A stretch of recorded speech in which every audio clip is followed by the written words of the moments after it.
안녕하세요. 경희서당의 강경희입니다. 한자에서 부수는 모든 뜻을 담당합니다. 그런데 이런 부수들이 214개 중에 같은 종류끼리 모아볼 수가 있어요. 그래서 이번 영상은 자연물로 한번 묶어지는 부수들을 보는데요. 옛날 고대 시대에 문자를 만들려면 그 자연물하고 관계된 농경사회니까 자연물이 아주 중요했을 겁니다. 그래서 자연물에서 본뜬 한자, 즉 이게 들어가는 부수에 해당하는 한자들은 상당히 많습니다. 그렇기 때문에 오늘 배우시는 이 부수는 꼭 기억을 하셔야 한자의 많은 부분을 이해할 수 있다는 걸 유념하시고 아주 간단하지만 중요한 부수들의 집합이라고 보시고 한번 잘 들어보시겠어요? 첫 번째 한번 보시면 얼음빙이라는 한자인데 물수에서 온 한자입니다. 먼저 잘 보시면 물수는 이렇게 쓰는데 옆으로 오면 이렇게 세 개가 되죠. 그런데 이 물수가 얼음이 얼게 되면 고체가 되면서 한자의 그런 획순을 줄이게 됩니다. 그래서 두 개만 쓰게 되면 얼음빙이라고 부르고 물에서 왔다고 우리가 짐작하고요. 얼음빙이 들어가면 차갑다, 얼음이다, 겨울이다 이렇게 해석을 하고 들어가야 이해가 빠른 한자들이 된다는 거 유념하셔야 됩니다. 두 번째 흑토를 보시는데 농경사회이고 지금까지도 사람은 다 땅 위에 살기 때문에 이 흑토가 들어가는 한자들은 다 무엇과 관련된다면 땅하고 관련되겠죠. 그래서 우리가 생각하는 땅지라든지 만인 땅이 들어가는 모든 단어들은 다 흑토하고 땅하고 연관지어서 생각을 하시면 되는 거가 되겠습니다. 그래서 흑토는 다 땅하고 관련된다 이렇게 보시면 되고요. 세 번째 전역석을 보시는데 이 전역석은 같이 보여야 되는 한자가 바로 이 달월입니다. 똑같은 모양처럼 달처럼 생겼지만 여기가 하나일 때 여기가 두 개일 때가 해결이 되기 때문에 자 전역석자는 저녁은 즉 해가 지고 우리가 흔히 저녁밥을 먹는 시간 한 7시에서 8시 사이라고 생각하면 어떨까 싶은데요. 그렇게 그런 저녁때를 생각해서 어둑어둑해지는 그런 밤이 되려고 하는 그 타임을 6시, 7시, 8시, 9시 이렇게 생각하시면 좋겠어요. 그래서 저녁석은 해가 지고 달이 지금 떠오르고 있다라고 해서 시간관념상 이 막대기를 하나만 합니다. 획순을 하나만 하는 겁니다. 저 달월은 좀 이따 얘기해 드릴게요. 네 번째 매산자인데 산의 크기 높은 산, 짧은 산, 작은 산을 해서 산을 상징하고 산하고 관련된 한자에는 100% 적해 산이 들어가야 됩니다. 산 이름에 제일 많이 들어가 있고요. 험하고 어떤 위험하고 이런 것들도 다 봉우리라든지 꼭대기라든지 다 이 매산자가 들어가야 된다는 거 다 알고 계시지요? 산하고 관련된 한자는 다 매산이 들어간다 이렇게 하시면 아주 쉽게 한자를 외울 수 있어요. 다섯 번째 날일은 해일이라고도 해서 우리 태양을 본뜬 한자가 되는데요. 태양에는 흑점이라는 게 있어요. 태양이 우리가 자세히 볼 수는 없지만 그냥 동그랗다고 생각해서 한자에서 동그란 자가 없으니까 네모로 해결을 하고 그 가운데에다가 점을 찍었는데 그 점이 우리한테 변형되면서 한일로 쓰게 된 한자가 되겠지요. 그래서 날일이 들어가면 태양하고 관련되기 때문에 해하고 관련된 한자들이 다 나옵니다. 날마다 해야 되는 거. 그 다음에 이렇게 해가 뜨게 되면 밝기 때문에 밝음을 상징하는 한자이기도 하겠죠. 그래서 날일은 그렇게 외우셔야 됩니다. 기운기자는 우리가 수증기나 안개나 보이는 기체들이 하늘 위로 구름처럼 날아가는 걸 그림으로 그린 겁니다. 그래서 모락모락 이렇게 뭔가 기체가 모양을 가지고 날아가는 걸 써서 기운기라고 하고요. 구름이라고 생각하시면 됩니다. 물안개 같이 구름이 거치는 그런 광경을 자연 환경을 그린 한자가 되겠네요. 지금 배우시는 부수들은 우리 자연 현상에서 글씨화한 것들입니다. 다 모양이 있습니다. 자연물이 있는데 그걸 글씨화한 겁니다. 7번째 불화를 보시면 정말 많이 쓰는 한자고요. 인간이 점점점 살기 좋아진 것은 바로 이 불을 사용하면서부터지요. 이 불화가 들어가면 불하고 관련된데 우리가 불하고 할 수 있는 일은 다 들어갑니다. 일단 음식을 만드는 일이나 찌고 뭐 굽고 이런 거에 당연히 다 들어가고요.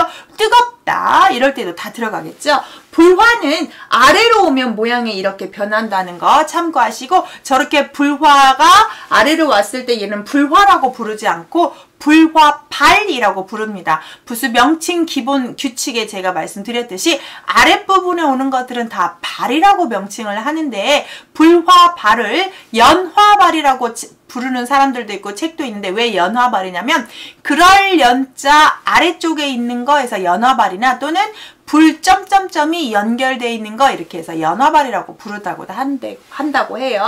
자, 8번째 비유를 보시면 하늘에서 비가 내리는 모습인데, 잘 보시면 하늘을 하늘로 보고 이 테두리를 구름으로 보고 이 가운데만 있는 한자는 물수자입니다. 그래서 구름 안에 물이 가득 차 있는데 이 가득 차 있는 것이 아래로 떨어지면 비고 떨어질 때 추우면 눈이 되는 겁니다. 그래서 하늘과 구름과 물을 다 써서 빗방울을 그린 한자가 되고요. 이 비유가 들어가면 한자는 다 날씨하고 관계됩니다. 날씨하고 관련된 한자 제가 영상 만들어 놨으니까 한번 보시기 바랍니다.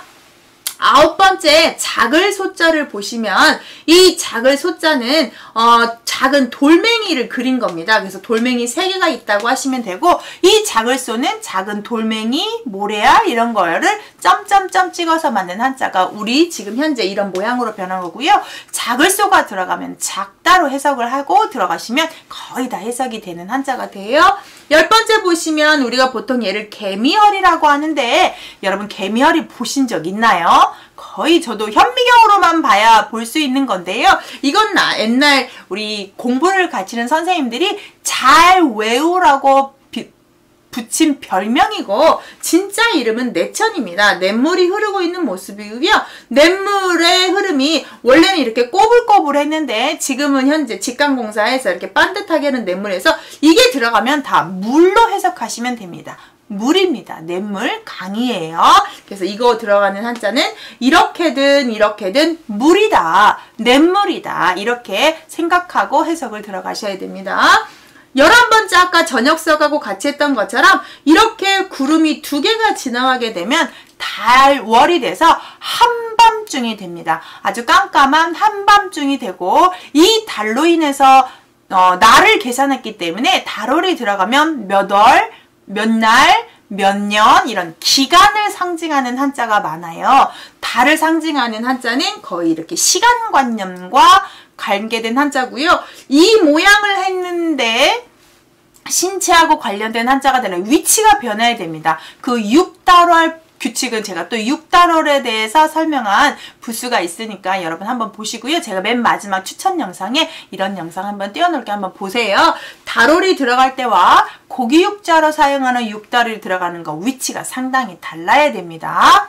자, 12번째 물수는 물이 흐르는 모습을 그렸는데, 이 물수가 옆으로 오면 삼수변이 되고 3개니까 삼수변이고요. 이 물수가 아래로 오면 이렇게 점점점 되니까 이런 모양이 바로 비우자 아래에 있는 모습으로 가는 걸로 보시면 되고요. 물수가 들어가면 다 물하고 관계되는데, 우리 현대인도 물 한 번 단수되면 얼마나 불편한지를 알고, 사람이 물을 먹지 않으면 죽는 것까지도 알면 물의 소중함이 많잖아요. 그러다 보니까 한자에서도 물이 들어가는 한자는 엄청 많습니다. 정말 많습니다. 제가 꾸준하게 영상을 올리면서 이제 물하고 관련된, 불하고 관련된 한자들을 계속 올릴 텐데요.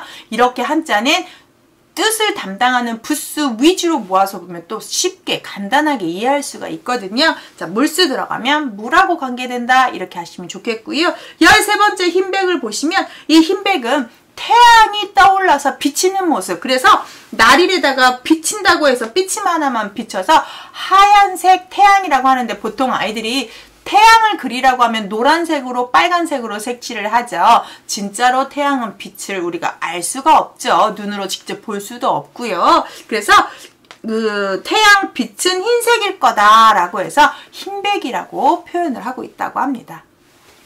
오늘은 자연물하고 관계된 한자들을 봤습니다. 자, 자연물에서 본뜬 부수가 들어가면 그 자연물하고 관계된 한자가 되고요. 한자는 모양에서 갖다 와서 만든 글씨이기 때문에 자연물에 속하는 한자들이 상당히 많으니까 오늘 배우신 부수들은 꼭 암기하고 한자를 접하면 좋겠습니다. 이런 영상 유익했나요? 계속 이런 영상 올리겠습니다. 저와 같이 한자 공부하고 싶다면 구독 알림 설정하시면 이런 영상 받아보실 수 있습니다. 다음 시간에 또 이런 영상 올릴게요. 저랑 같이 한자 공부해요. 감사합니다.